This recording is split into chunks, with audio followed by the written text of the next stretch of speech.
Warm welcome. This is Marcus Termin at the 12th of March 2024.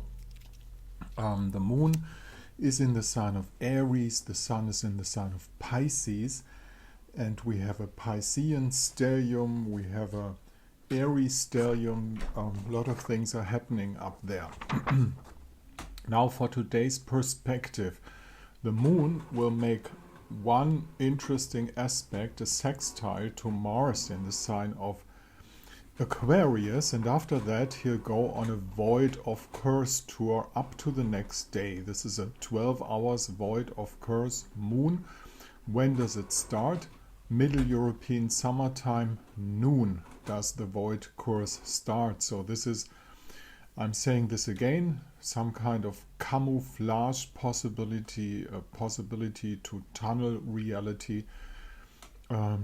It's one calming down situation, you know.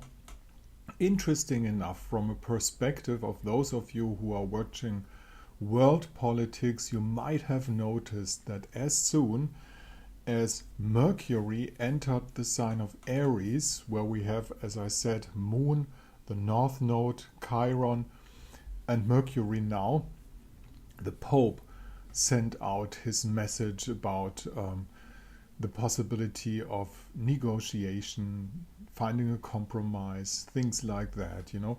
This is obviously the healing side of Chiron trying to improve its image, you know, to the better side.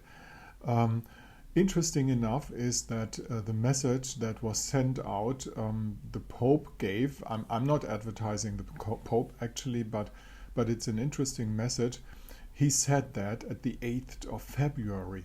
They put it out yesterday, the day before, at the 10th of March, something like that. And as you know, messages like that are always being used and are being put out by purpose, obviously by people who know astrology, because they waited for Mercury changing the sign to Aries. And what is the Pope speaking about? He speaks about the courage, sorry, how do I spell that?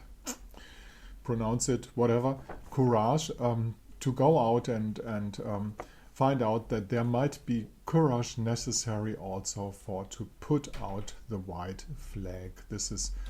These are some of the words that he used, I guess, you know.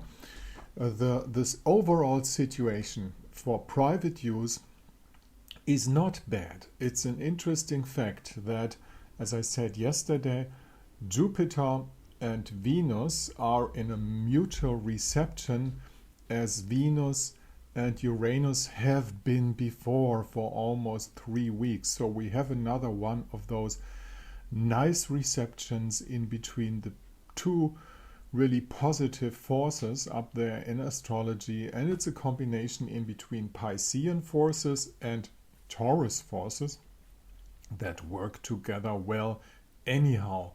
Anybody being in a marriage in between Pisces and Taurus, of course, if the character fits as well and the moon position is nice too, can tell about that. Those are pretty often lucky couples, you know. If you want to get information how, for instance, Mercury is connected to the archangels, is working in your personal chart, you might use this mail address to get in contact with me. Down here at my blog site, you'll find the conditions for a consultation. This is Marcus Termin speaking at the 12th of March 2024.